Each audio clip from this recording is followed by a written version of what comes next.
Senhora Ministra da Justiça, Senhora Vereadora da Cultura da Câmara Municipal de Viseu, por si e em representação do Senhor Presidente da Câmara, Excelentíssimo Senhor Vice-Procurador-Geral da República, em representação da Senhora Procuradora-Geral, Senhor Vice-Presidente do Conselho Superior da Magistratura, Senhor Vice-Presidente do Supremo Tribunal de Justiça, Senhores Vogais do Conselho Superior da Magistratura, Senhores Presidentes e Vice-Presidentes dos Tribunais da Relação, Senhor Presidente da Ordem dos Solicitadores e Agentes de Execução, Senhor Procurador-Geral Adjunto em representação do Senhor Procurador-Geral Distrital de Coimbra, Senhora Presidente da Associação Sindical dos Juízes Portugueses, Senhora Juíza Presidente da Comarca de Viseu e, por si, e representando também os órgãos de gestão do Tribunal da Comarca de Viseu, Excelentíssimos Senhores Inspectores Judiciais, Excelentíssimo Senhor Coordenador do Ministério Público da Comarca de Viseu,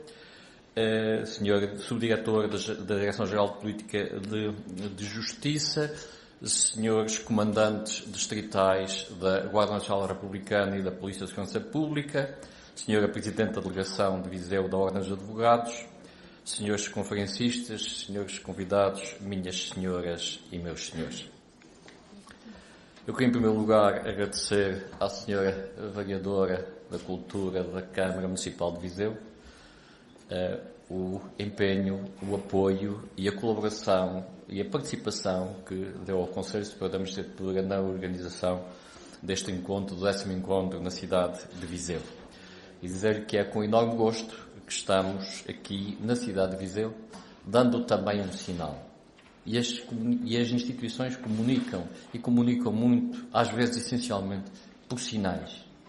E o sinal é o sinal da proximidade, o sinal do acompanhamento e da justiça em relação àquilo que são as solicitações das populações, fazer sentir que estamos próximos, por um lado, e por outro lado também, um apoio e um conforto sentido a todos os magistrados judiciais e do Ministério Público, mas aqui sobretudo magistrados judiciais, que trabalhando nesta zona do interior de Portugal, lindíssima e desenvolvida, necessitam também, eu sei que sim, de um apoio e do conforto da presença das instituições que estão ao seu serviço, mas antes de estarem ao seu serviço, estão ao serviço dos cidadãos e dos valores e princípios fundamentais que comandam o Estado de Direito.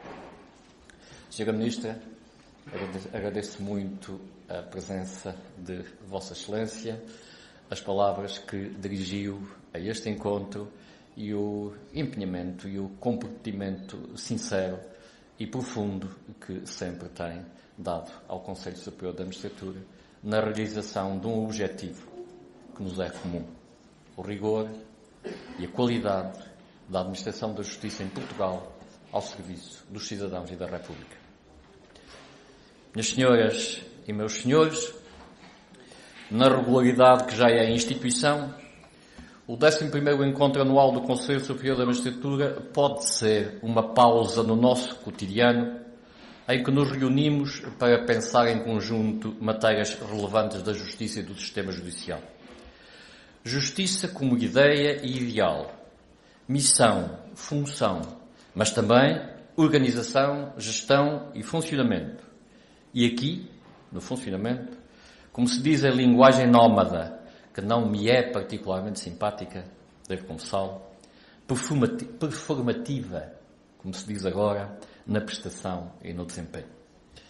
Nos encontros de 2014 e 2015, cruzámos-nos sobretudo com as surpresas e as dificuldades da concretização do novo modelo de organização judicial criado pela Lei de Organização do Sistema Judiciário e com os problemas adjacentes surgidos na execução efetiva, isto é, no terreno, utilizando um jargão de fonte operacional. E nessa contingência, muito em cima do tempo, estivemos confrontados com a exibição no espaço público de noções de aparato, com alguma ambiguidade, diga-se, como gestão e eficiência, que no contexto produziram algum ruído, antes de serem centradas e interpretadas nas condições, culturas e especificidades do sistema de justiça.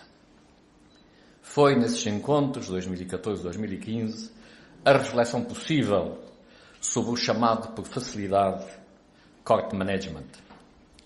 Mas o tempo, como bom conselheiro, permite neste terceiro encontro, após o início da execução da reorganização judiciária de 2014, que nos situemos num outro nível de ponderação. O processo, a racionalização do processo e a direção do juiz.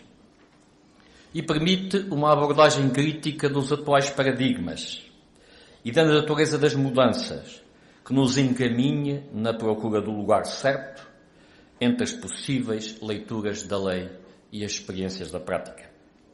Fica aqui, na compreensão da teoria e da prática, a perspectiva complexa e sensível dos possíveis enquadramentos da administração do processo, o case management, restrito no tema que delimita o nosso perímetro de análise neste encontro ao processo civil.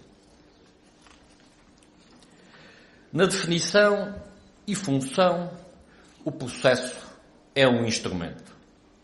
Apenas e tão só um instrumento ao serviço da realização da justiça. Constitui um necessário espaço de garantia, construído sobre regras e ordenado por princípios, que não pode ser separável da formalidade, mas na forma apenas determinada por uma finalidade: a discussão ordenada no caminho para uma decisão justa. E é um espaço também simbólico, como condição da eficácia do discurso, de garantia, de verificação externa e de escrutínio. No mínimo necessário, mas no máximo exigível, o processo permite a elaboração pelos argumentos contra a espontaneidade sem ordem, prevenindo a desigualdade em favor de quem fale mais alto ou tenha condições para se fazer ouvir melhor. É a instituição paradigmática de Riquelme, suporte jurídico e material do procedimento judicial na definição de direitos. Em síntese, o processo deve ser o espaço democrático, onde os interessados podem exercer os seus direitos com liberdade e igualdade, na reconstrução da realidade, como pressuposto necessário do ato de julgar. Sendo dialético, porque em regra as posições são conflituais, impõe-se que o juiz permaneça soberano, formalmente soberano, mas, reconheçamos-lo, objeto de muitas sujeições. A pressão das circunstâncias, os humores das partes, o vigor das fórmulas de apresentação e até os indicadores de desempenho. A natureza instrumental na realização da justiça faz com que o processo deva ser dirigido apenas em vista da obtenção desta finalidade. É sempre conveniente salientar que o processo não tem valia por si. Vale apenas em função da realização da sua finalidade. A preparação do processo não é mais do que a utilização adequada da sua função instrumental e constitui condição para obter a finalidade a que se destina, a justa composição do litígio. Na linguagem da doutrina, a preparação do processo concretiza o princípio da gestão processual. Princípio que parece estar, de novo, no centro de toda a discussão. Em expressão marcada, Miguel Mesquita, em estudo recente publicado na Revista de Gestão e Jurisprudência, interroga-se mesmo, mas sobretudo interroga-nos sobre se o princípio da gestão processual não será o santo graal do novo processo civil. Entramos num campo em que as noções se alteram, embora permaneçam, e dificultam, por isso, uma abordagem crítica. Desde 1926, discute-se entre nós o poder e o dever, ou melhor, os limites do poder-dever do juiz na gestão do processo. Mas as fórmulas, acentuadas em 1995 e em 2013, continuam a preencher um espaço de conteúdo ambíguo, parecendo mesmo, por vezes, em fuga em frente, explicável, segundo alguma opinião, por dificuldades nas culturas sobre o sentido e a finalidade do processo. O tema do encontro dá-nos a oportunidade para pensar em conjunto, numa aproximação crítica, a suposta ou suspeita ambiguidade dos textos, as incertezas da praxis, as inquietudes culturais, a segurança do conservadorismo formal ou os limites da fronteira instável entre a gestão proativa e o dever de imparcialidade na vertente objetiva. A definição e o conteúdo e as relações entre o princípio da adequação formal e o princípio da gestão processual dizem certamente do âmbito possível na conciliação da gestão do processo com as regras instrumentais. O princípio da direção material, o sentido e a finalidade do diálogo judiciário, a compreensão do processo como uma comunidade de comunicação e o princípio da autorresponsabilidade das partes vão ser, estou certo, tópicos de discussão que contribuirá para caminharmos melhor o caminho do futuro. Os limites na gestão do processo e a direção do processo, seja formal, seja proativa ou material, são princípios gerais que integram a noção constitucional de processo equitativo. Tribunal, juiz, independente e imparcial, o contraditório que previne decisões de surpresa, a igualdade de armas, princípios gerais, ou específicos do processo civil, os princípios de dispositivo e da autorresponsabilidade das partes. Fazer do processo um espaço de diálogo, avesso a preclusões, a jogos de subtilezas ou armadilhas formais, que permita alcançar a decisão materialmente justa. É uma exigência de justiça que nos obriga a refletir sobre a adequação e a modernidade das nossas culturas funcionais. E quando digo nossas, digo de todos, mas especialmente dos advogados e dos juízes. Na gestão processual, a audiência de julgamento e a produção de prova vão possivelmente confrontar-nos com a necessidade de formatos diferenciados, em virtude, por um lado, da natureza das questões e da geografia sociológica dos conflitos, e, por outro, do modo como o processo foi sendo preparado nos momentos anteriores. Numa análise que vá além da rotina dos dias, podemos verificar que as coisas mudaram muito, que a densidade do tempo é, ainda assim, assimétrica nas diversas jurisdições e que a natureza dos direitos e a substância dos conflitos apresentam acentuado grau de heterogeneidade. As consequências que estes novos contextos devem ter na compreensão do sentido e da finalidade da audiência e a relação entre a natureza das matérias e a tipologia das provas impõe a nossa reflexão e a abertura de espírito e da mudança e a adaptação cultural a outras perspectivas de análise e entendimento. Fora do processo penal, e o processo penal tem exigências reais e simbólicas muito próprias de publicidade, prevenção, pacificação, confiança na validade axiológica das normas penais e de aquietamento social, no processo civil a relevância da audiência vai ficando esbatida. Certamente numa contracultura da tradição do processo. A evolução radical das tecnologias, a alteração da natureza do contencioso tecnológico, moderno, novas causas, matérias especializadas, contencioso massificado, produz alterações inevitáveis nos modos de abordagem e de apresentação das questões, na metodologia e invocação dos argumentos e, naturalmente, das provas. A necessidade da audiência vai ficando enfraquecida e esta mudança não deve ser pensada em modo de nostalgia.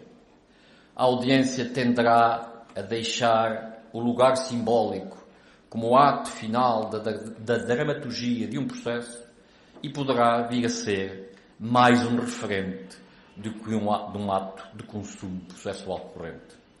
No contencioso civil, em sociedades dinâmicas e massificadas, a prova pessoal, testemunhal por declarações ou de parte, será frequentemente reduzida na relevância, cedendo aos diversos modelos periciais e a outras verificações qualificadas.